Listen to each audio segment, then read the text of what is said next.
Welcome to the Movers and Shakers podcast, where real students are doing real deals in the world of multifamily real estate. I'm Vince Gethings, the owner of the Wheelwell Profits Academy. Listen in as we dive into the journeys of driven individuals who are turning their dreams into reality. These people are just like you, taking action and making things happen. If you enjoy the show, please like, subscribe, and if you're ready to take action, check us out at wheelwellprofits.com to learn more about our incredible community. Let's get started. This is Movers and Shakers, where we interview the upcoming generation of make it happen multifamily investors to share their story. Welcome to the Movers and Shakers podcast. My name is Gino Barber, a co-founder of Jake and Gino, multifamily investor, educator, father, mentor, and I'm joined by my co-host, Joshua Ryan Ruse, and the community director of Jake and Gino. Josh, how you doing today, Josh? Gino, doing well, man. I see you decided to copy me with the blue polo, just a couple shades lighter. I'm still coming off the high of last week and a great buy right boot camp in Atlanta. It was good seeing you, the team, and a lot of the students. Bill Ham and our team definitely brought the fire, and there was a lot of education and networking happening there. What's going on in your world? Well, Josh, I had to get a haircut like you too. I had to get the hair slicked back. I mean, without the hair, the shirt don't mean nothing. You know what I'm saying, bro? Listen, everybody, we're live on Facebook right now. We have a 5-day multifamily property challenge. Go take a look at the group. We're doing a 5-day multifamily property challenge in 2 weeks. See how to buy a property from the buy right all the way to syndicate right and taking a deal down. We're going to be going through 5 days on Facebook Live. Josh, we've got an awesome guest today, Josh. That's all I got to say. Please introduce him. Yeah, so real quick on that Facebook group, if you look for multifamily property challenge, you go ahead and see it, and we'll accept you in the group there, and we'll provide a lot of value. But today's guest, we have Tim Lyons. It's a little bit about Tim. He's currently a lieutenant in the New York City Fire Department. Until recently, he also worked part-time as an emergency room RN at a level 1 trauma center for 8 years. He brings years of real-world management and leadership experience to his real estate investment career. Now, his initial goal with real estate was to create passive income and, in turn, be able to spend more time with his wife and 3 girls. After partnering on a multifamily property, he saw firsthand the power of real estate investing as an opportunity to create passive income and build wealth for his family. He started Cityside Capital with the goal of not only growing his own portfolio, but also to help others realize the power that real estate investing can have on creating wealth. He graduated from Providence College in 2005 and can often be spotted in the crowd when the Friars play in Madison Square Garden, New York City. Without further ado, welcome to the show, Tim. Hey guys, thanks for having me. What a great introduction. Thank you. I appreciate that. Well, you know what's great about it, Josh? Tim Lyons joins Jake and Gino right before COVID hits, right? And the crazy thing is it the right time? Is it not the right time? Well, he shattered that because he had all the excuses to say, I'm going to quit. But when I've gotten on the calls with Tim, he had his clarity. He had the reason why he's doing this. So it's important, everybody out there, stop making excuses and say it's not the right time, because it's only the right time when it's the right time for you. So that's one of the big golden nuggets I want everyone to take from this podcast today, is that you need to know when it's right for you. And Tim could have made all the excuses. He probably came down with Corona. He works down in Corona, Queens. Can you imagine that? Driving 99 miles each day, doing 24-hour shifts. I'm going to talk a little bit about Tim because I've gotten to know him. I love his story. I love the fact that he didn't make any excuses. He probably got Corona during it. He felt like crap. He went to stay up in Connecticut. He sheltered from his kids and his family. And all the while, he's still getting on the calls. He's still talking to Gino. He's still doing the homework. He's still flying to places and getting down to events. He's still putting in LOIs. He could have said, you know what? I'm going to take a break from this. But Tim didn't do that. You know why? Because he's make it happen. He's got his reason why. So I don't want to put any more words in Tim's mouth. Tim, give the listeners your story. Why multifamily, and how you got into it, but more importantly, why you became a firefighter and that journey. Yeah, I mean, there's so much to unpack there. I mean, that was really powerful what you said, right? I mean, starting this journey, right, as COVID's hitting the country and shutting everything down, I mean, it was crazy. But so, yeah, I mean, I became a New York City fireman 2 weeks after graduating college. And I had an uncle that was hurt really bad in 9/11. He was a captain in the New York City Fire Department. He was buried under Tower 2, and he was luckily pulled out alive. I think back then, I made the decision that I wanted to be a New York City fireman. I don't know what it was, but it really started when Santa Claus bought me a police scanner back when I was 8, and I attached it to my bike, and I used to chase the fire engines all over town, and I just I could never shake it. So, but anyway, so yeah, became a New York City fireman. Loved that job. Loved the guys that I work with. Worked in some really special places, and guys were motivated. Guys, when I got to the Firehouse, I had no idea that pretty much everybody had a second job. A lot of guys did construction. A lot of guys did electrician, roofing, guys that owned their own businesses. And I was like, whoa, these guys are motivated. I got to step my game up. Mm-hmm. So I did a bunch of odd jobs, ended up going back to nursing school. Spent 3 years of my life going back to nursing school while married with the little tiny babies at home. It was tons of fun, right? But I committed to that, and it made that happen. So I think, then, whatever, I worked as a nurse on the side, and it was great. I was living the W-2 dream. But at the end of the day, when my babies were small, they had no idea I was leaving. So if I worked 60, 70, 80 hours a week, it wasn't really a big deal because my wife got to stay home and the bills were getting paid and life was good. All of a sudden, I got 3 girls now, 9, 6, and 1. And when I come home, it's a big deal. And if when I was I would come home from a 24. And maybe the next day I had to work a 12-hour shift. So I'm leaving at 6:30 in the morning and getting home at almost 8 o'clock at night. And Gino, you got a bunch of kids. At 8 o'clock at night with a bunch of little kids, it's witching hour at the house. Mm-hmm. So they were starting to feel it. Dad's never home. And, my wife was feeling it. She's got the burden of the kids and running the house. And, we kind of just said, like, something's got to change. And, I had an interest in real estate for a long time. And it was always one of those things where I was, telling myself internally, when I retire from the Firehouse, then I'll have the money, then I'll have the time, and then I'll get into real estate. It was always like that. They call it the arrival fallacy or the destination fallacy of, I'll wait till then, I'll wait till this. Mm-hmm. And, so summer of 2019, I'm on the beach in the Outer Banks, North Carolina with my family and my kids and my brother and my dad, everybody's there.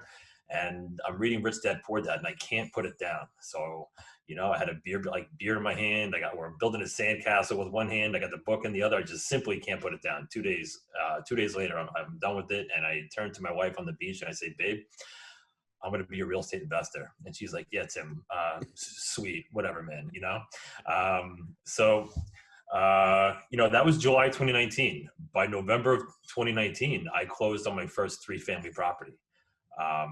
Because I was committed. I was going to make that happen. I figured everything out from podcasts, from books. If you can see my bookshelf next to me, it's packed, everything real estate. I was just powering through material. I turned off the Pandora. I turned off all the noise. I turned off the news. I was addicted to the news before this. And I just committed to the content. So you get the 3-family. Now I have the proof of concept, but more importantly, my wife had the proof of concept. So she saw, how it worked. And then all of a sudden, I'm into 2020, we do a little bit better on our tax return. And I'm saying to myself, I'm going to buy 30 of these 3-family properties, but they're 110 years old. And, it just wasn't going to be scalable. So my multifamily journey kind of got started then. Cause I said to myself, how am I going to scale this? How can I work full time as a New York City firefighter doing my 24s, but how can I make this workable? So, Tim, I got to ask you a question. Why didn't you ask Santa Claus to send you Rich Dad Poor Dad instead of a police scanner? Things would be a lot different right now, don't you think? 100%, but listen, I mean, I came from a background where my parents worked super hard. Yes. And, but there was a scarcity mindset and it was like everybody else, that you hear on podcasts, it was go to school, get good grades, pick out a good college. We'll figure out a way to pay for it. Get good grades in college, get a good job, pack as much money as you can into your 401k, 457, 403b. And then whatever you have left over, go get an IRA and put another $6,000 into that, and then one day you'll be, reaping the benefits of this retirement account, We can't have that one day mentality worked 30 and 40 years ago, but that one day mentality does not work now. Tim, I want to ask you, what are the problems were you experiencing before joining Jake and Gino? It sounds like the scalability. It sounds like you have the proof of concept, but these 100-year-old buildings, the CapEx tsunami that you see coming at you, right? If you start buying these, there goes the cash flow. What other experience specifically were you experiencing before joining the community? So, everybody hears about real estate, how you can make all this money, right? And then, so I wanted to dip my toe in the water. So I started going to local meetups, and, you go into a meetup and you got everyone from wholesalers to flippers to single family properties, to condo owners. And there's really nobody in multifamily there. But that's where I was kind of focused on. Like, that's what I wanted to learn more about. So, the learning curve is kind of steep because, you can figure out 1 to 4 families, there's plenty of books, plenty of material. And, I had bought and sold 2 houses by then. So I knew the process with multifamily, with underwriting, with, property management, spreadsheets. I mean, everything was totally different. So, I realized very quickly that if I was going to be a W-2 employee, I was going to need to collapse that time frame of education. And that's when I started investigating programs like, Jake and Gino. And, I just, it's an investment, right? So everyone that I tell that I'm, what I'm doing, I got like half and half responses, like, oh my God, you're crazy for doing that. Or, tell me more. I need to know more about that. And, before I became a part of Jake and Gino, I was thinking about going back to get my master's degree as a nurse practitioner. And I'm facing 60 grand in education costs or 80 grand in education costs, only to find myself back into the W-2 grind, So, when people get stuck on the cost or, of education, really, I mean, it sounds so cliche, Gino, but everyone always says it's an investment in yourself. And it goes back to, what do you want? What do you desire? What do you want to have in life? And how are you going to go chase it down and go get it? So I just saved Tim Lyons $60,000 on education costs, Josh. Should we get like maybe a 10% rip on that? That'd be nice, right, Tim? That'd be awesome, yeah. You know what I love about you, Tim? I jumped on the call right away. Everybody, Tim was prepared. Tim had his why. Tim was working very hard.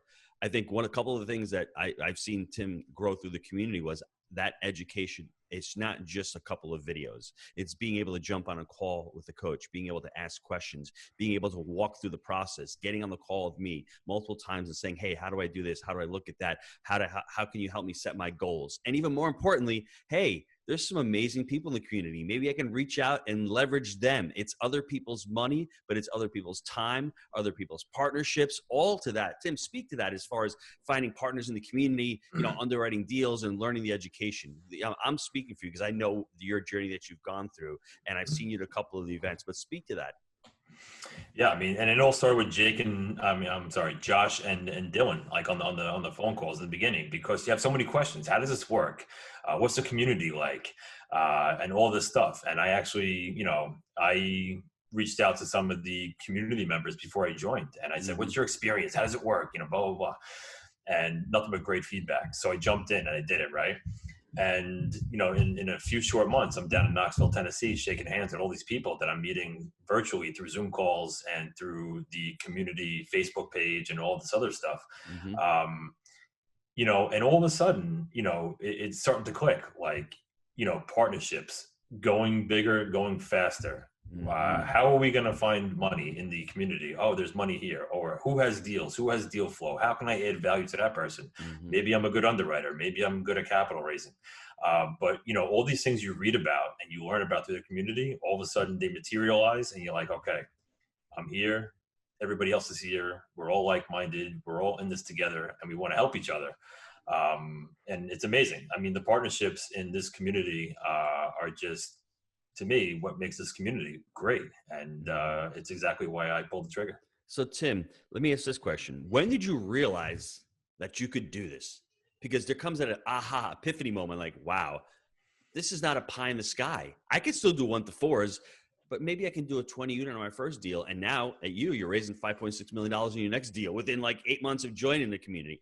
When was that aha moment for you that you can do it?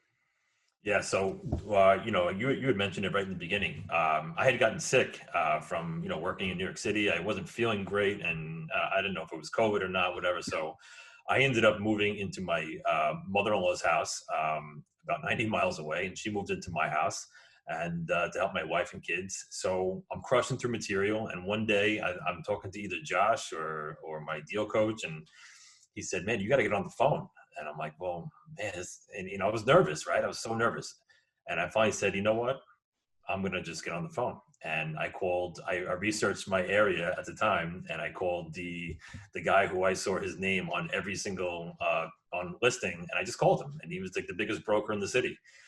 And I just started talking to him. I talked to him for an hour, and the next day he sent me a portfolio of over 500 units, over 16 properties. And I remember we had a Monday call, Gino, and I sent you a private text through the Zoom link, and I said, Gino, I got a off-market deal, 500 units, over 16 properties. This whole thing works. And you said, no kidding. No kidding. I know it works.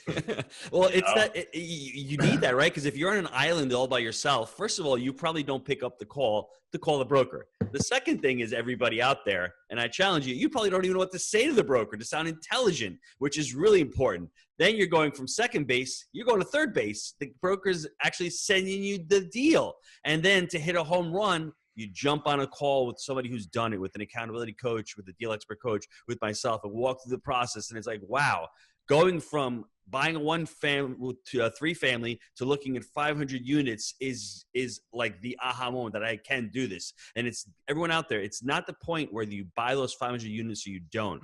The point is that you're actually offer that opportunity. I'll give you a quick story, Tim and Josh. Same thing happened to me about syndication. About 4 years ago, I am in the library. Jake goes, dude, there's a $55 million deal. I immediately felt like throwing up when he said that. We're going to put an offer. I'm like, where the hell am I going to get $10 million? And he's like, well, raise it. That's Jake. See the wall? Let's run through the wall. Before I run through the wall, I got to test it. I'll run through it, right? I'm not, I'm committed and figure it out.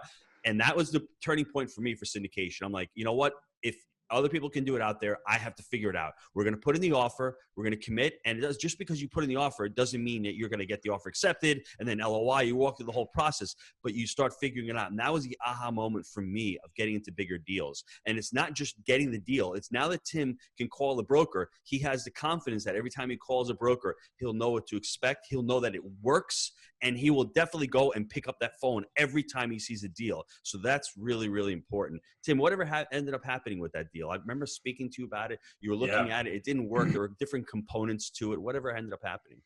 Yeah, so we actually ended up partnering with somebody in the community, and we spent about a month or a month and a half underwriting a ton of these properties. And my brother, who's my business partner, and another guy from the community, they went down and they walked all the properties and everything, and we just couldn't come to an agreement on price, right? So it was right at the beginning of COVID. So I think we wanted the COVID premium reduction, and they wanted the pre-COVID prices, and it just didn't work out. So what did you learn? What did you learn from that process? From doing the process, probably the property tours, probably, networking, partnering with somebody, working with your brother. That's got to be challenging. And Mark, if you're out there, I love you, bro, but you can be challenging just like me. So it's part of life, right? I mean, like, can you work with your brother? I have a great working relationship with my brother. I've been in business with him for 25 years, but there's challenges out there. I mean, I'm just as much a pain in the ass as he is. I'll be the first one to admit that. So what did you learn from this process?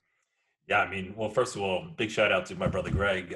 He's in Virginia, I'm in New York, and we talk nonstop. And this has really been a wild ride, but it's been a great ride, and I'm having a blast. So, but anyway, so what did I learn was, I've never been on the phone so much in my life because I had never done this. So I wanted to get it right.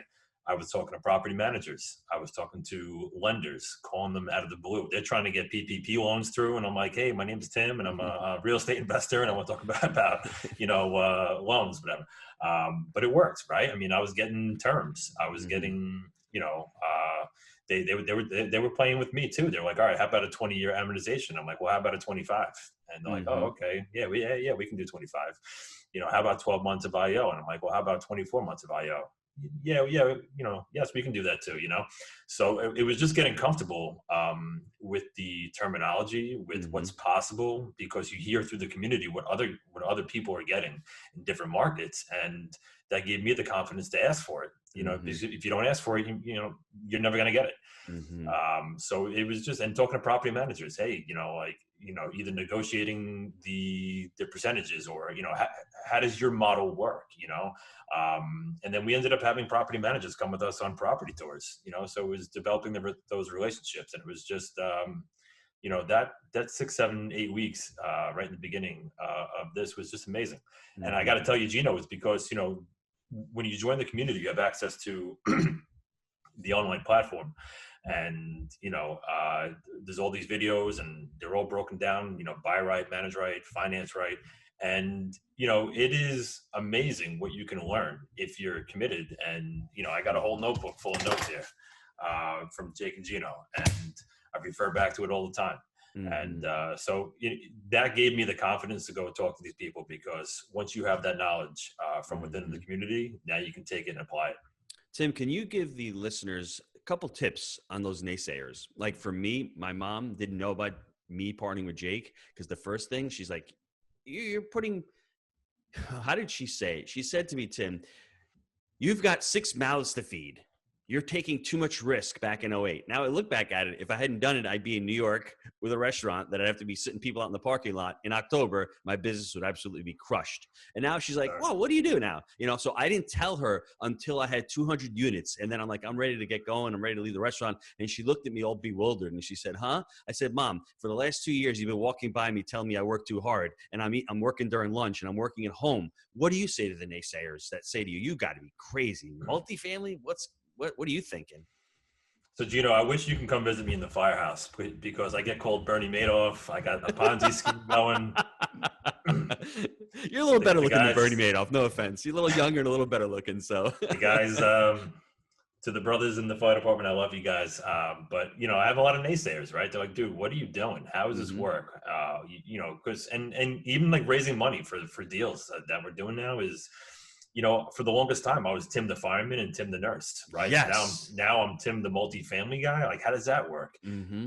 But a lot of people don't want to dip their toe in the water. A lot of people want to be in real estate. They want to invest, but they're comfortable with the 401k. They can log in. They can see the returns. How did I do today versus yesterday?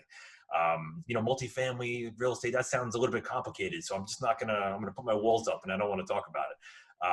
But when I'm doing it, people, I'm in the supermarket now, or I go to the gym, and people are like, "Yo, I see your website. I see your Facebook post, LinkedIn. Tell me more about that. Let's get a cup of coffee, whatever."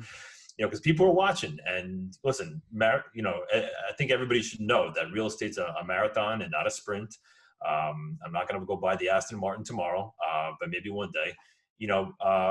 But it's honestly, you always say it's education times action equals results. Mm-hmm. And I'm doing the education, I'm taking the action, and I can now say that I own 46 units. I went from 0 to 46 in less than a year. So Tim, I'm going to call you Timothy Madoff Lyons. That's your nickname for me from now on. And he is the total polar opposite of Mr. Madoff. I can say that. There's 2 things I need to say. This is what Josh taught me a couple weeks ago on a sales training.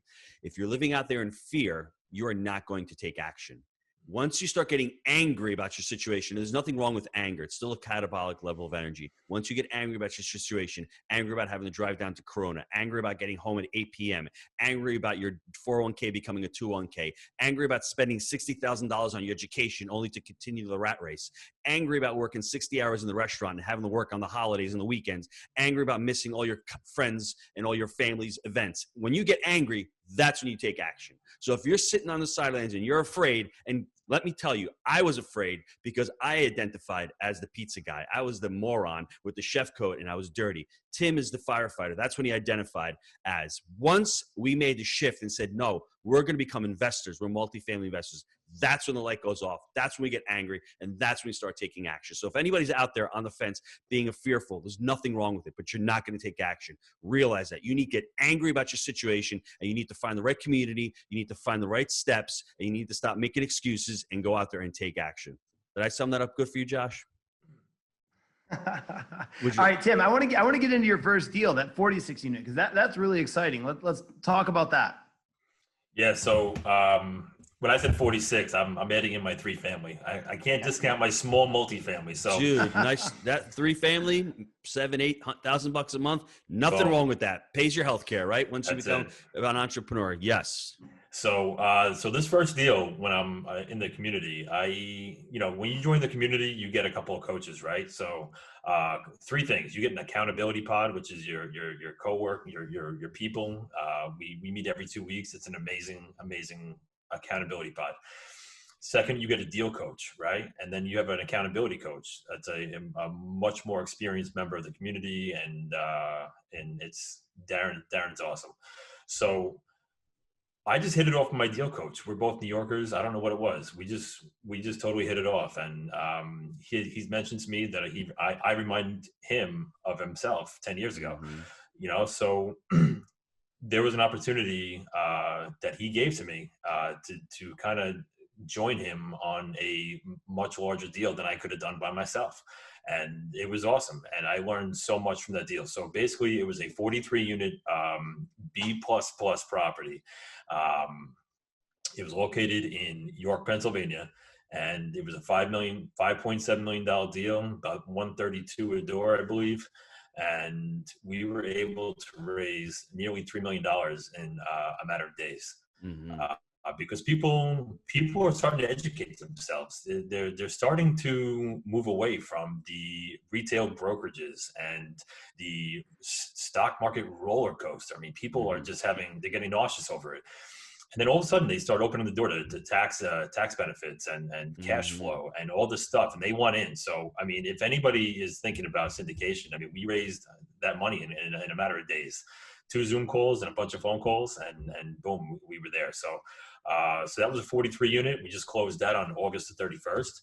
And now we're on to the second deal, mm-hmm. which is much larger, and it's a much larger raise. But I think, having that confidence that I can bring a quality product to a quality opportunity to investors in my inner circle, my family and friends. I mean, think about the level of trust. And Gino always talks about this. I don't care what podcast he's on, whether it's his or somebody else's. There's 3 things that you need to raise money, right, Gino? And it's people need to know you, like you, and trust you.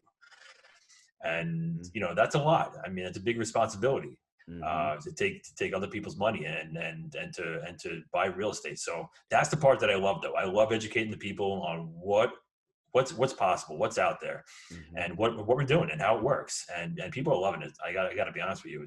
It's really exciting. So Tim, before we go to the short answer questions, I want you to tell the listeners out there, okay, mm-hmm. I've heard Tim's story. I'm at the anger phase.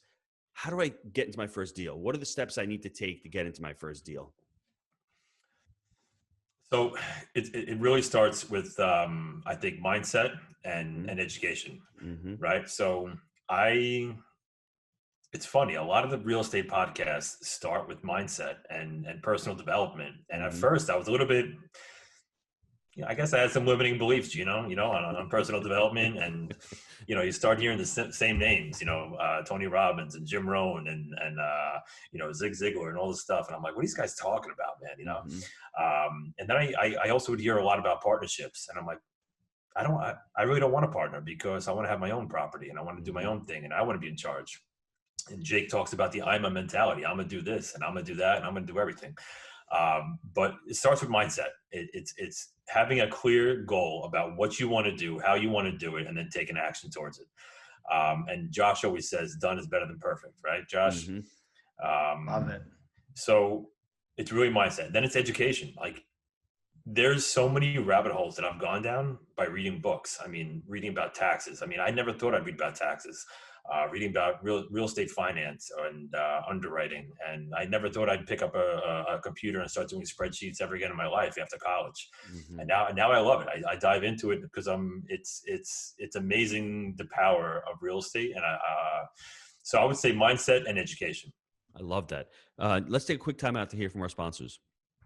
Are you looking for ways to improve your life? Here at Jake and Gino, our mission is to empower students through financial education and the vehicle of multifamily investing. Yes, Jake. We agree that a person with financial intelligence can change the world for the better. We've created our proprietary 3-step framework, buy right, manage right, and finance right, that we teach to our community. This framework, along with education, our one-on-one mentorship, on-site boot camps, and the amazing community, has propelled our students to massive success. We've all been there. We've had so many students that have been able to shift their mindset overcome limiting beliefs, and set a clear path to achieve their goals. Whether you're currently fixing and flipping, wholesaling, or buying single-family rentals, and you know that multifamily investing is the right vehicle for you, I encourage you to visit jakeandgino.com/apply to schedule your complimentary consultation with our team. And I want to let you know this isn't a high-pressure sales call. It's really just a discovery call to get to know each other better and see if we're a good fit for working together. And if for any reason we're not a good fit, our team has tons of resources we will share with you to help you along your journey. If you're ready to stop spinning your wheels, go to jakeandgino.com/apply and schedule your call now. All right, Tim, I got some personal development questions for you here. So if you could say your favorite book you've ever read, what do you think it is and why? A personal development book? Any book. It's personal development book is going to be another shout out to Gino for Mindset by Carol Dweck. So I listened to that on Audible at first, and I had to go and re-listen to it. And then I actually got the hard copy, and I started reading the hard copy and marking it up because it's that powerful. It's just an amazing book. My second favorite book is called The Wealthy Gardener by I think John Sofiurik, and it's very similar to The Honeybee. It's a parable about everything we talk about: building wealth, committing, taking action, having goals, all that stuff. So it's an amazing book. Nice. What about best habit for success? I wake up early, dude. I got the 3 girls at home and the W-2, so I try to get up at 5 a.m. every morning to get a couple hours of work in before everybody wakes up. Get a workout in, just get my day started right. I've found that I need to write everything down. I used to operate with everything in my head, and I'm human, so I'd forget some stuff sometimes. And but I have a habit now, just writing everything down, scheduling everything, and getting back to people. Like I used to sometimes have text messages, just wallowing in my phone. And, in this business, it's all about relationships and being dependable and reliable and just following up with people. I mean, my coach is a prolific follow up person, so, it's just, doing the small things like that, I think, and having that relationship with people means everything in this business. Man, I love that. So Tim, I got to give it to you. There's been a lot of golden nuggets in this episode, and you're absolutely crushing it. And Gino, man, why don't you sum some of the takeaways up for us? So you have a young Tim Lyons back in the probably early 80s, wakes up Christmas morning, and he sees underneath the Christmas tree a scanner. Gets on his bike the next few years, running around chasing fire trucks. And he says, this is what I want to do. I don't know why. I just love this. He joins the fire department after 9/11, which is a transformational part in his life. And I think a lot of New Yorkers. Then he starts having a family, and he gets into it, and he sees that family life is really challenging between working a tough job. We haven't discussed the challenging job when he runs into a home that's burning with couches that are full of chemicals and they're burning, and he's breathing that in, and he's got soot and he's got black, and it's just life threatening every day he's on the job. He doesn't know what's happening. He doesn't know if he's going to come home, and he's going through that, and he's saying, you know what, I'm on the police fire department 12 years, 13 years. I've got 8 years to go. He's got that W-2 mentality. I can hang out for another 8 years. But instead of thinking like that, he says to himself, I have an option. I just read Rich Dad, Poor Dad on the beach, and there is a different way. I can start thinking differently. I don't have to think like the crowd, and I'm going to go out and make it happen. I'm going to buy a 3-family. And you know what? I did. And what's the next step now? I want to get into these bigger properties because the 3-family is great, but how am I going to buy 20 or 30 of these things? And that's the hard part. And most people would get stuck there and make excuses. And then, all of a sudden, he joins Jake and Gino. Corona hits. Another stumbling point where Tim can throw up his hands and go, I can't do this right now. I'm sick. I'm living on upstairs in the garage of my mother-in-law's house, and my family's sheltered from me. I can't go to work. What am I going to do? Instead, I'm going to start working and doing 6 or 7 hours of work a day to get through the entire education. And then what happens? I get a phone call from a broker with a portfolio of over 500 units.